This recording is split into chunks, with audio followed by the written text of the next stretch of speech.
Today I am going to discuss about present continuous tense. আজি present continuous tense class to আৰম্ভ কৰিম। তোমালোকে যত্ন সহকাৰে চাবা। আজিৰ ক্লাছটো হ'ল present continuous tense. Present continuous tense কাক বোলে বা present continuous বুলিলে আমি কি বুজো? যে কোনো কাম বর্তমানে চলি থাকিলে present continuous tense হয়। যে কোনো একটা কাম বর্তমানে চলি থাকিলে বা বর্তমানে কোনো একটা কাম কন্টিনিউয়াসলি চলি থাকিলে তাক প্রেজেন্ট কন্টিনিউয়াস। যেনে খাই আছো, লিখি আছো, পঢ়ি আছো, খেলি আছো, এইবিলাক হ'ল প্রেজেন্ট কন্টিনিউয়াস টেন্সৰ উদাহৰণ। যিবিলাক বৰ্তমানে চলি আছে, বন্ধ হোৱা নাই, বৰ্তমানৰ ক্ষেত্ৰত যেটো চলি আছে সেইটো হ'ল প্রেজেন্ট কন্টিনিউয়াস টেন্স। প্রেজেন্ট মানে বর্তমান, কন্টিনিউয়াস মানে যিকোনো কাম চলি থকা। গতিকে প্রেজেন্ট কন্টিনিউয়াস মানে কোনো কাম বর্তমানে চলি থকা। গতিকে কোনো এটা কাম বর্তমান চলি থাকিলে তাক প্রেজেন্ট কন্টিনিউয়াস টেন্স হয়। যেনে ফর্ম দিয়া হয়েছে প্রেজেন্ট কন্টিনিউয়াস টেন্সর form subject plus am is are plus verb plus ING plus extension. এইটো হল প্রেজেন্ট কন্টিনিউয়াস টেন্সর গঠন প্ৰণালী। এইটো তোমালোকে ভালকৈ মনত ৰাখিবা যে am is are plus verb plus ING plus extension বা অবজেক্ট। সদায় মনত ৰাখিবা যেতিয়া ভাৰ্বৰ লগত আইএনজি থাকিব তাৰ আগত যদি এম ইজ আৰৰ যিকোনো এটা থাকে তাৰ পিছত যদি ভাৰ্বৰ লগত আইএনজি থাকে সেইটো হল প্ৰেজেন্ট কন্টিনিউয়াস টেন্স। ইয়াতে সাবজেক্ট আৰু অবজেক্ট কি থাকিব সেইটোৰ ওপৰত ডিপেন্ড নকৰে, ডিপেন্ড কৰিব যে এম ইজ আৰ থাকাটো কমন, তাৰপিছত যিকোনো ভাৰ্ব এটা থাকিলে সেই ভাৰ্বৰ পিছত যদি আইএনজি থাকে তেতিয়াহলে প্ৰেজেন্ট কন্টিনিউয়াস টেন্স হ'ব। এইটো কথা সদায় মনত ৰাখিবা। এতিয়া আমি এটা কাম কৰিম যে ভাৰ্বৰ লগত যেতিয়া আইএনজি যোগ কৰা হয় তেতিয়া কিছুমান ভাৰ্ব আছে যিবিলাক ভাৰ্ব কিছু পৰিৱৰ্তন হয়। গতিকে সেই পৰিৱৰ্তনৰ বিষয়ত আমি চাম। এতিয়া প্ৰথমত দিয়া হৈছে ৰুলছ 1 যে ভাৰ্ব বা ভিয়নৰ শেষত ই থাকিলে, ইৰ আগত কনসোনেন্ট থাকিলে ইৰ হলনি আইএনজি যোগ কৰি প্ৰেজেন্ট পাৰ্টিসিপল বা ভিফৰ গঠন কৰা হয়। ইয়াৰ আগত আমি দেখুৱাই দিয়া হৈছে যে ভিফৰ বা প্ৰেজেন্ট পাৰ্টিসিপল কি, যেতিয়া ভাৰ্বৰ লগত আইএনজি যোগ কৰা হয় তেতিয়া প্ৰেজেন্ট পাৰ্টিসিপল বা ভিফৰ গঠন কৰা হয়। তোমালোকে এতিয়া নিশ্চয় বুজিব পাৰিছা যে ভাৰ্বৰ শেষত যদি ই থাকে আৰু ইৰ থকাৰ আগত যদি এটা যিকোনো কনসোনেন্ট থাকে, কনসোনেন্ট মানে তোমাৰ পাঁচটা ভয়েলৰ পিছত এ ই আই ও ইউ এই পাঁচটা বাদ দি বাকিকেইটা কনসোনেন্ট, গতিকে যিকোনো এটা যদি কনসোনেন্ট থাকে তেতিয়াহলে কি হ'ব, ইৰ হলনি আইএনজি যোগ কৰি প্ৰেজেন্ট পাৰ্টিসিপল বা ভিফৰ গঠন কৰা হয়। এইটো সদায় মনত ৰাখিবা। যেনে এৰাইজ, এৰাইজিং, এৰাইজ শেষত কি আছে, ই আছে, ইৰ আগত এছ আছে, এছ হল কনসোনেন্ট, যাৰ কাৰণে কি হৈছে ইটো উঠি গৈ আইএনজি যোগ হৈছে এৰাইজ, এৰাইজিং। এৱাক, এৱাকিং, ইয়াতে লক্ষ্য কৰা শেষত কি আছে, ই আছে, ইৰ আগত কে আছে, কে হল কনসোনেন্ট, যাৰ কাৰণে ই উঠি গৈ আইএনজি যোগ হৈছে এৱাকিং, এৱাক, এৱাকিং। এবাইট, এবাইডিং, এবাইট শেষত ই আছে, তাৰ আগত ডি আছে, ডি কনসোনেন্ট, যাৰ কাৰণে ই উঠি গৈ আইএনজি যোগ হৈছে এবাইডিং, এবাইট, এবাইডিং। ইয়াৰ পিছত ৰুলছ 2 যে ভাৰ্বৰ শেষত কনসোনেন্ট থাকিলে তাৰ আগত ভয়েল থাকিলে কনসোনেন্ট দুবাৰ লিখি পিছত আইএনজি যোগ কৰি প্ৰেজেন্ট পাৰ্টিসিপল বা ভিফৰ গঠন কৰা হয়। যে ৰুলছ নাম্বাৰ 2 আছে যে ভাৰ্বৰ শেষত যদি কনসোনেন্ট থাকে কিন্তু তাৰ আগত যদি ভয়েল থাকে,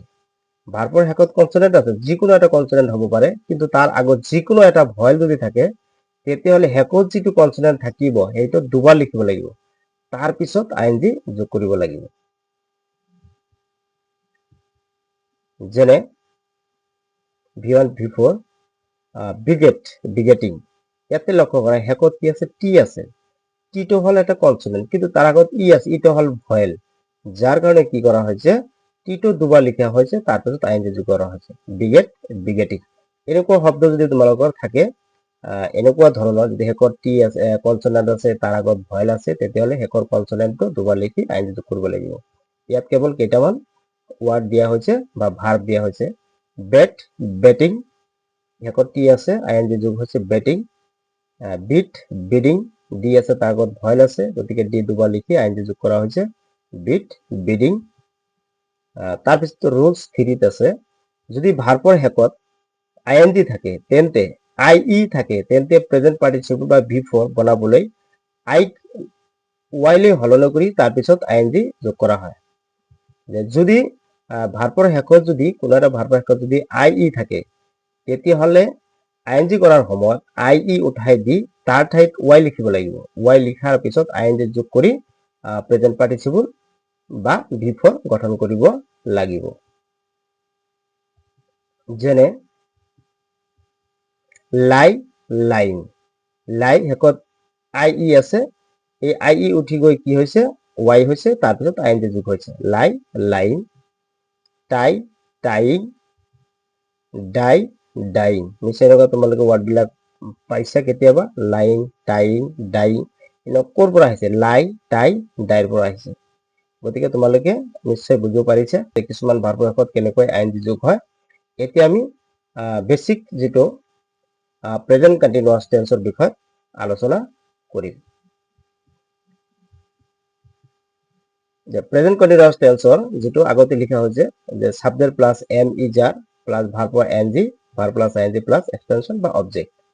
গতিকে এইখিনি আমাৰ ভালকৈ বুজিব লাগিব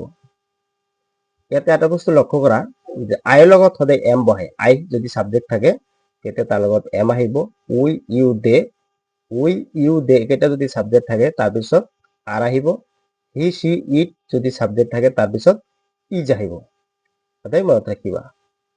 আৰু এটা বস্তু লক্ষ্য কৰা আমি কেনেকৈ প্ৰেজেন্ট কন্টিনিউয়াস টেন্স চিনিব পাৰিম অসমীয়া বাক্যত ক্ৰিয়াৰ ৰূপ খাইছে খাই আছে কৰিছে কৰি আছে লিখিছে লিখি আছে গৈছে গৈ আছে এইদৰে মূল ক্ৰিয়াৰ লগত সা সে সু থাকিলে প্ৰেজেন্ট কন্টিনিউয়াস টেন্স হয় যে যিবিলাক সা সে সু যদি থাকে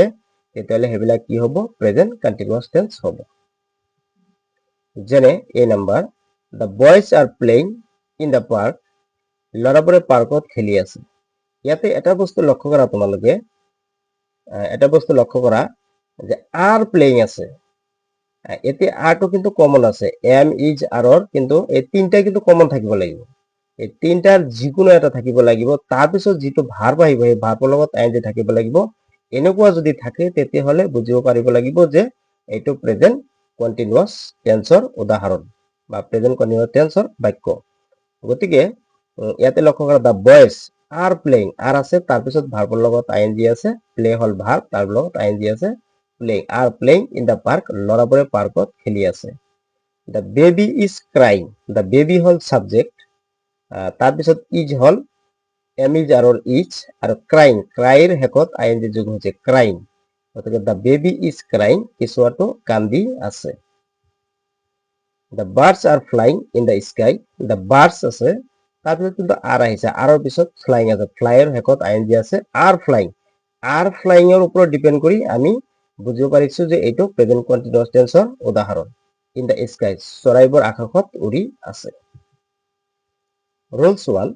অস্থায়ী কৰ্ম বা বসতি আদিৰ ক্ৰিয়া প্ৰেজেন্ট কন্টিনিউয়াস টেন্স হয় কিছুমান অস্থায়ী কৰ্ম বা বসতি আদিৰ ক্ষেত্ৰত আমি প্ৰেজেন্ট কন্টিনিউয়াস টেন্স ব্যৱহাৰ কৰিব পাৰো যেনে my uncle is working in a factory these days বৰ্তমানে মোৰ খুৰা এখন কাৰখানাত কাম কৰি আছে ইয়াতে লক্ষ্য কৰা my uncle এইটো হল subject is working is am is আৰৰ ইজ আহিছে ওয়াৰ্কৰ লগত আইএনজি যোগ হৈছে ইজ working এইখিনিৰ ওপৰতেহে আমি বুজিব পাৰিছো যে এইটো প্ৰেজেন্ট কন্টিনিউয়াস টেন্সৰ উদাহৰণ বাকিখিনি object in a factory these days object বা এক্সটেনশন গতিকে এইটো হল প্ৰেজেন্ট কন্টিনিউয়াস টেন্সৰ উদাহৰণ we are staying in Delhi at present বৰ্তমানে আমি দিল্লীত আছো ইয়াতে লক্ষ্য কৰা are staying in Delhi at present এইটো প্ৰেজেন্ট কন্টিনিউয়াস টেন্সৰ উদাহৰণ nowadays he is living by begging আজিকালি তেওঁ ভিক্ষা মাগি জীৱিকা নিৰ্বাহ কৰি আছে ইয়াতে লক্ষ্য কৰা ইজ লিভিং এম ইজ আৰু ইজ আহিছে লিভৰ লগত আইএনজি যোগ হৈছে লিভিং বাই বেগিং গতিকে এইটো প্ৰেজেন্ট কন্টিনিউয়াস টেন্সৰ উদাহৰণ ৰুলছ 2 বৰ্তমানৰ অনুৰোধ আদেশ নিষেধ আদিৰ কাৰণ তো বুজাবলৈ প্ৰেজেন্ট কন্টিনিউয়াছ টেন্স ব্যৱহাৰ হয়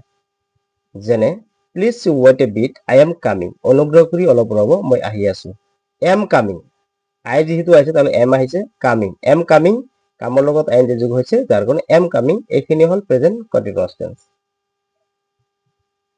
হাৰি আপ টেক্সি ইজ ৱেটিং ফৰ ইউ সোনকাল কৰা তোমাৰ বাবে টেক্সি ৰৈ আছে বা অপেক্ষা কৰি আছে ইজ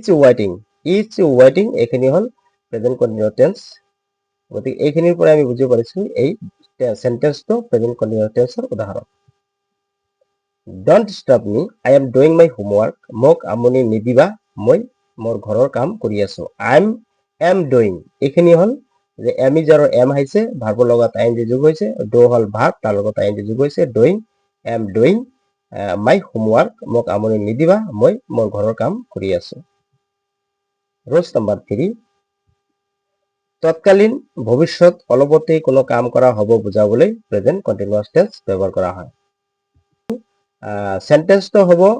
প্ৰেজেন্ট কন্টিনিউয়াছ টেন্সৰ কিন্তু ইয়াৰ যেটো মিনিং বা অৰ্থ হ'ব অৰ্থটো কিন্তু ফিউচাৰ টেন্সৰ হ'ব ভৱিষ্যত কালৰ হ'ব এনেকুৱা সেন্টেন্স বিলাক আমি অলপ চাই লওঁ we are going to Guwahati টুমৰো আমি কাইলৈ গুৱাহাটীলৈ যাম we are going to Guwahati টুমৰো আমি কাইলৈ গুৱাহাটীলৈ যাম যোৱা নাই কিন্তু যাম অৰ্থটো কি হৈছে ফিউচাৰ টেন্সৰ কিন্তু সেন্টেন্সটো কি present continuous টেন্সৰ R going R আছে তাৰ গো লগত আইএনজি আছে গোইং গতিকে আৰ গোইং এইটো সেন্টেন্সটো কিন্তু প্ৰেজেন্ট কন্টিনিউয়াছ টেন্সৰ কিন্তু অৰ্থটো হৈছে ভৱিষ্যত কালৰ the prime minister is coming soon প্ৰধানমন্ত্ৰী অতি সোনকালেই আহিব the prime minister is coming is তাৰপৰে কামৰ লগত আইএনজি আছে ইজ কামিং সেন্টেন্সটো প্ৰেজেন্ট কন্টিনিউয়াস টেন্স কিন্তু ইয়াৰ অৰ্থ হৈছে প্ৰধানমন্ত্ৰী অতি সোনকালে আহিব আহা নাই কিন্তু আহিব এইটো হল ভৱিষ্যৎকাল it is going to rain very soon অতি সোনকালেই বৰষুণ দিবহি ইয়াতে ইট সাবজেক্ট লক্ষ্য কৰা ইজৰ লগত going to rain very soon অতি সোনকালে বৰষুণ দিবহি দিয়া নাই কিন্তু দিব এইটো অৰ্থ হল ভৱিষ্যৎকালৰ The man is going to visit the zoo মানুহজনে চিৰিয়াখানা দৰ্শন কৰিব এটা কিন্তু কৰা নাই কিন্তু কৰিব কিন্তু সেন্টেন্সটো চোৱা is going the man hall subject is going ISRO লগত going go লগত go ভাৰ্বৰ লগত আইএনজি যোগ হৈছে is going to visit the zoo গতিকে এইটো সেন্টেন্সটো প্ৰেজেন্ট কন্টিনিউয়াছ টেন্স কিন্তু অৰ্থটো হল ফিউচাৰ টেন্সৰ ৰুলছ নম্বৰ 4 past tenseৰ লগতো কেতিয়াবা প্ৰেজেন্ট কন্টিনিউয়াছ টেন্স হ'ব পাৰে কেতিয়াবা past tenseৰ লগতো past tenseৰ যেটো আমি ক্লাস লোৱাই নাই গতিকে অলপ চাই লোৱা It was very cold in the morning but it is shining now আমি past tenseৰ বিষয়ত আলোচনা নকৰিম কেৱল এইখিনি চোৱা but it is shining now B number yesterday was very cold but it is getting hot today কালি বৰ ঠাণ্ডা আছিল কিন্তু আজি গৰম দিছে ইয়াতে চোৱা it is getting এইখিনি বাক্য হল present continuous it is getting hot today এইখিনি হল প্ৰেজেন্ট কন্টিনিউয়াছ টেন্সৰ সেন্টেন্স প্ৰেজেন্ট কন্টিনিউয়াছ টেন্সৰ বাক্য sentence The weather was cloudy in the morning it is shining now এইখিনি হল প্ৰেজেন্ট কন্টিনিউয়াছ is shining ৰাতিপুৱা বতৰ মেঘাচ্ছন্ন আছিল এতিয়া ৰদ দিছে ৰুলছ 5 V4 বা ভাৰ্ব প্লাস আইএনজি বা প্ৰেজেন্ট পাৰ্টিসিপল ইয়াৰ যিকোনো এটা কলেই হ'ব V4 বা ভাৰ্ব প্লাস আইএনজি বা প্ৰেজেন্ট পাৰ্টিসিপল এতিয়া আমি এই ভাৰ্বৰ লগত যেতিয়া আইএনজি থাকে এটা আমি তিনিটা ৰূপত আমি ব্যৱহাৰ কৰিব পাৰো বা দেখিবলৈ পোৱা যায় এই বিষয়ত আমি অলপ চাই লওঁ যেতিয়া ক নম্বৰত লিখা হৈছে যেতিয়া কন্টিনিউয়াছ টেন্সত থাকে এটা সাধাৰণ নিয়ম যেটো প্ৰেজেন্ট কন্টিনিউয়াছ টেন্সত থাকিলে ভাৰ্বৰ লগত সাধাৰণত আইএনজি আহে যেনেকুৱা I am playing cricket মই ক্ৰিকেট খেলি আছো এটা সাধাৰণ এটা নিয়ম যেটা হল প্ৰেজেন্ট কন্টিনিউয়াছ টেন্স যে am আছে তাৰ লগত play আছে play ভাৰ্ব তাৰ লগত আইএনজি যোগ হৈছে I am playing cricket মই ক্ৰিকেট খেলি আছো এটা সাধাৰণ নিয়ম ঠিক আছে এতিয়া লক্ষ্য কৰা অ্যাডজেক্টিভ হিচাপে প্ৰেজেন্ট পাৰ্টিসিপল যেতিয়া ভাৰ্বৰ লগত আইএনজি থাকে যেনেকুৱা playing এতিয়া only playing যেতিয়া থাকিব তেতিয়া হেতু কেতিয়াবা অ্যাডজেক্টিভ হিচাপেও ব্যৱহাৰ হয় এতিয়া অ্যাডজেক্টিভ আমি যেটো ক্লাস কৰাই নাই জাস্ট আমি এটা তোমালোকক এটা আইডিয়া দি আছো যে অ্যাডজেক্টিভ হিচাপে কেনেকৈ প্ৰেজেন্ট পাৰ্টিচিপল ব্যৱহাৰ হয়। এ ক্ৰাইং বেবি, এটা কান্দি থকা শিশুটি, এটা কান্দি থকা শিশু। এ ক্ৰাইং, তোমালোকে এই ক্লাছত নিশ্চয় দেখিব পাৰিছা যে ক্ৰাইং আছে, ভাৰ্বৰ লগত আইএনজি আছে, কিন্তু তাৰ আগত কিন্তু এম ইজ আৰ কোনোটোই নাই, এ আছে। গতিকে এইটো ভাবিব লাগিব যে এইটো আচলতে প্ৰেজেন্ট কন্টিনিউয়াস টেন্সৰ বাক্য নহয়, এইটো বেলেগ কিবা হ'ব। কাৰণ এনেকুৱা বাক্য ভাৰ্ব বিলাক তোমালোকে কিতাপত নিশ্চয় চোৱা যে ভাৰ্বৰ লগত আইএনজি আছে, কিন্তু তাৰ লগত am is are, was, were, shall be, will be একো নাই, কেৱল অনলি ভাৰ্ব আছে, অনলি ভাৰ্ব আছে। গতিকে সেই ভাৰ্বটো কেতিয়াবা এডজেক্টিভ, কেতিয়াবা নাউন হিচাপেও ব্যৱহাৰ হয়, ভাৰ্বেল নাউন বা ভাৰ্বেল এডজেক্টিভ হিচাপে ব্যৱহাৰ হয়। এইটো এডজেক্টিভ হিচাপে ব্যৱহাৰ হৈছে। গতিকে এডজেক্টিভ ক্লাছ লোৱা নাই যিহেতু আমি এই বিষয়ত বেছি আলোচনা নকৰো। এ শাইনিং ষ্টাৰ, এটা উজ্জ্বল থকা তৰা বা নক্ষত্ৰ, তৰা।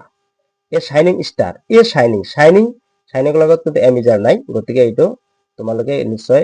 ভাবিব নোৱাৰা যে এইটো প্ৰেজেন্ট কন্টিনিউয়াস টেন্সৰ বাক্য নহয়। এইটো কেৱল শাইনিং আছে, কিন্তু তাৰ লগত এম ইজ আৰ একো নাই, গতিকে এইটো এডজেক্টিভ হিচাপে ব্যৱহাৰ হৈছে। জেৰান হিচাপে নাউন ৰূপত, কেতিয়াবা জেৰান হিচাপে বা ভাৰ্বেল নাউন হিচাপে ব্যৱহাৰ হয় যেতিয়া ভাৰ্বৰ লগত আইএনজি থাকে। যেনেকুৱা reading is a good habit, পঢ়া এটা ভাল অভ্যাস। ৰিডিং সাবজেক্ট হিচাপে কিন্তু ইয়াতে ব্যৱহাৰ হৈছে, ভাৰ্বৰ লগত আইএনজি আছে, কিন্তু তাৰ আগত এম ইজ আৰ একো নাই, গতিকে এইটো সাবজেক্ট হিচাপে ব্যৱহাৰ হৈছে, বা নাউন, ভাৰ্বটো নাউন হিচাপে ব্যৱহাৰ হৈছে। ইজ এ গুড হেবিট, পঢ়া এটা ভাল অভ্যাস। Swimming is good for health, বা সাঁতোৰা খেলা স্বাস্থ্যৰ বাবে ভাল। সুইমিং, চোৱা, তাৰ আগত একো নাই, সুইমিংটো সাবজেক্ট হিচাপে ব্যৱহাৰ হৈছে, ইজ গুড ফৰ হেল্থ। নিশ্চয় তোমালোকে এই ক্লাছটো বুজিব পাৰিছা। কন্টিনিউয়াস টেন্সৰ সাধাৰণ ৰুলছৰ বিষয়ত যিখিনি আলোচনা কৰা হ'ল, এইখিনি তোমালোকে ভালকৈ অলপ চাবা। চোৱাৰ পিছত আমি ইয়াৰ পিছত প্ৰেজেন্ট পাৰফেক্ট টেন্সৰ এটা ক্লাছ আনিম। এই দুটা ক্লাছ অলৰেডি হৈ গ'ল,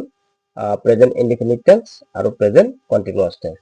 ইয়াৰ পিছত প্ৰেজেন্ট পাৰফেক্ট কন্টিনিউয়াস টেন্সৰ বেছিক যিবিলাক ধাৰণা সেইবিলাক দি দিম।